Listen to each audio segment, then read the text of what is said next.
FNAF is a game that has many secrets. The series is packed full of small details and little Easter eggs, and that's part of the reason we love it so much. But those details don't go unnoticed forever or for long. So today we're taking a step back from those intense lore details and taking a look at some design ones, and that's what we're exploring today. Greetings gamers and welcome back to Top 10 Gaming. I'm Carnival and this is the Top 10 FNAF Hidden Details. Let's do it. And at 10, the house. The FNAF 4 house is one of the most iconic houses of all time. Okay, probably not true, but it's the most iconic house in FNAF at least, and we only get to see it in FNAF 4, at least that's what we thought, until the Curse of Dreadbear DLC for FNAF VR Help Wanted came out. In that DLC's main hub where we select the minigame we want to play, or in my case, have to play, we can see two hills in the distance. Whenever there isn't a giant Dreadbear looking over you, you can see a house on the hills, very similar to how we see the house in FNAF 4 screens. Not only that, but if you turn the game to Blacklight mode, press the button on the monitor and then turn around to look at the car behind you for 10 to 15 seconds, you can see Glitch Trap dancing on the hill next to the house. Well, on the other hill. And since people were confused about who Glitch Trap was, this is probably Scott's way of showing that the FNAF 4 house is his and that Glitch Trap is William Afton. But we all know that now 100% thanks to the man in room 1280 from the Fazbear Frights book in the flesh. And at 9, Dark Carnival. And the recently released FNAF spin-off game FNAF Security Breach Fury's Rage, which I just played on the channel, click up in the top right corner to check that out.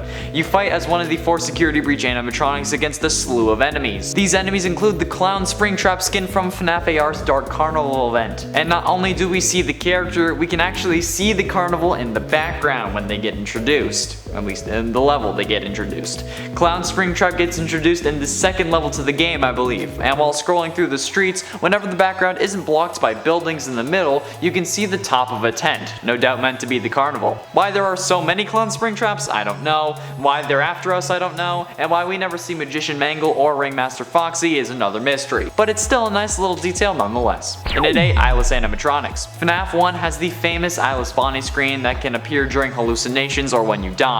However, I know some of you may not be aware that FNAF 2 actually has a similar screen, along with 2 others. Yes, FNAF 2 has 3 Eyeless Animatronic screens, all with a 1 in 1,000 chance of appearing.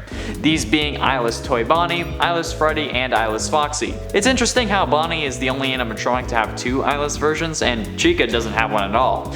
I don't know how this applies to the lore, if at all, or if they're just hallucinations that Scott added to make us look for more mysteries within the hallowed halls of Freddy Fazbear's Pizzeria, but it literally is. But it's the only animatronic that doesn't have an eyeless version. It's Chica.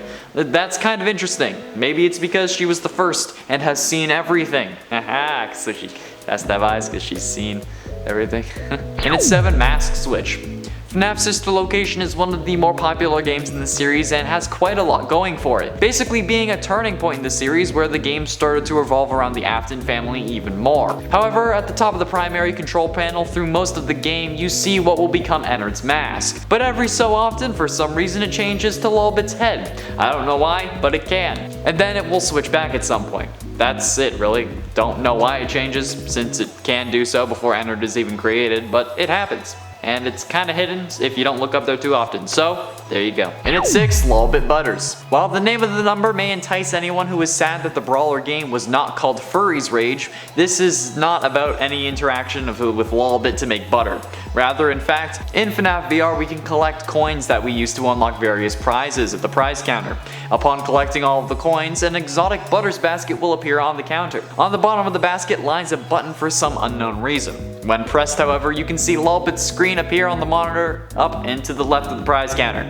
It's unknown why this happens, but it's still pretty cool and something not everyone will know about unless they watched someone play through the whole game and collected everything or have done so themselves. But I guess most of you will have either watched or done it yourselves. And there is at least one person who has clicked off this video at this point because it wasn't about Lolbit's butter. Halfway through it at number 5, Secret Poster. This is so secret even I don't know what it looks like, and I can't find any answers or images on Google. The FNAF VR DLC has a barn as its victory screen whenever you complete a game. When you win, you're brought to this barn, basically. However, there are 3 posters that can be one of 3 things, and in the distance there is a 4th secret poster that never changes, but you can't really get a good look at it without boundary breaking. And since I can't do that, I'm forced to remain trying to squint and see what it looks like. I think it has to be some version of Chica for sure. Yo, what is that poster? Is that Chica or something? I think that's Chica. This has been bugging me for so long that I actually might have to get the mod so I can move around just so I can know. It's not lore solving and it's not really that important, but it's a hidden detail that is still hidden to me. It bothers me to my core. And at 4, Radioactive. No, I'm not singing Imagine Dragons. I'm talking about another FNAF AR animatronic. This time talking about Radioactive Foxy from the Wasteland event, I believe it's called. This skin for Foxy makes him glow bright green and gives him a second hook on his right hand, as if he had 2 heads because radiation mutates things.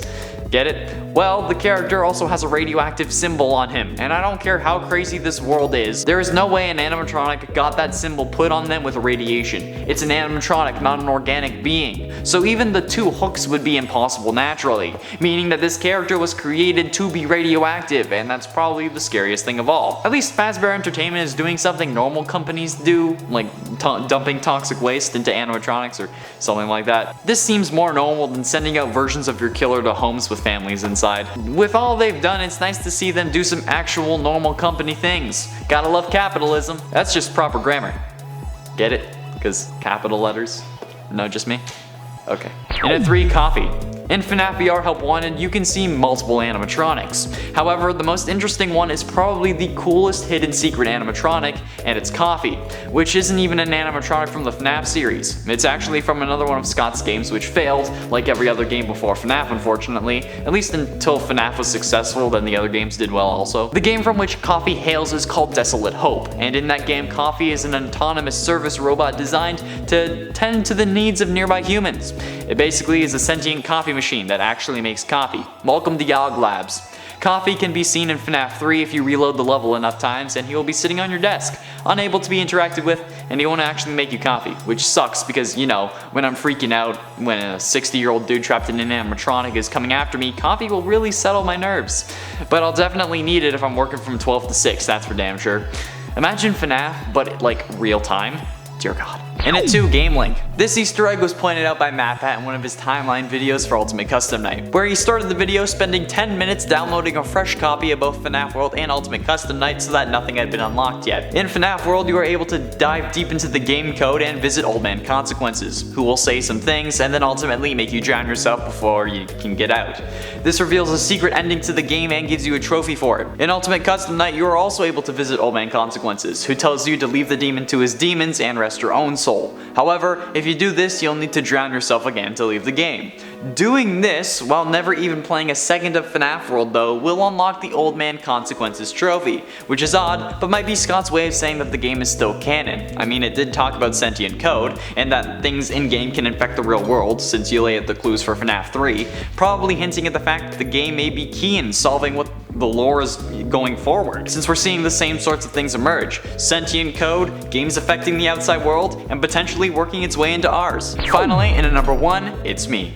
There are only 2 people who have been able to get this Easter egg to my knowledge, and it involves getting the Curse of Dreadbear DLC and completing a game to be taken to the Victory Barn. There you will find 3 posters reminiscent of the ones from the Alleyway and Pizzeria Simulator. However, this is where the ability to unlock this Easter egg is determined. You need to get 3 clown posters, which is incredibly rare, and I mean incredibly rare. Plus, you need to hit them all with darts, which you only get 4 of, and if you miss 2 of them, you're screwed.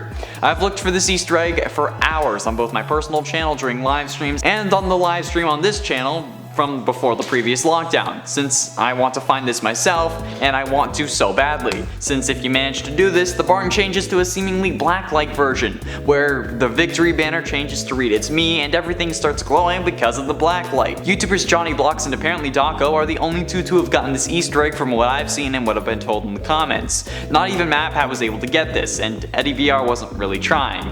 I may have to keep live streaming the game until I find it, but it's going to take me a while, I'm sure, and emotional torment. But this series already does that. There we have it, friends, the top 10 FNAF hidden details. What hidden details do you enjoy the most? Be sure you let me know down below. And while you do that, I'll read out some comments from previous videos. Jules Live said, "Him, I can't handle it." Me, "Oh yeah? Then why am I 9 years old and can't handle it?" Yeah, because if I tried to make the scary list less scary, that would be entertaining for everyone. Keep that in mind next time. Just kidding.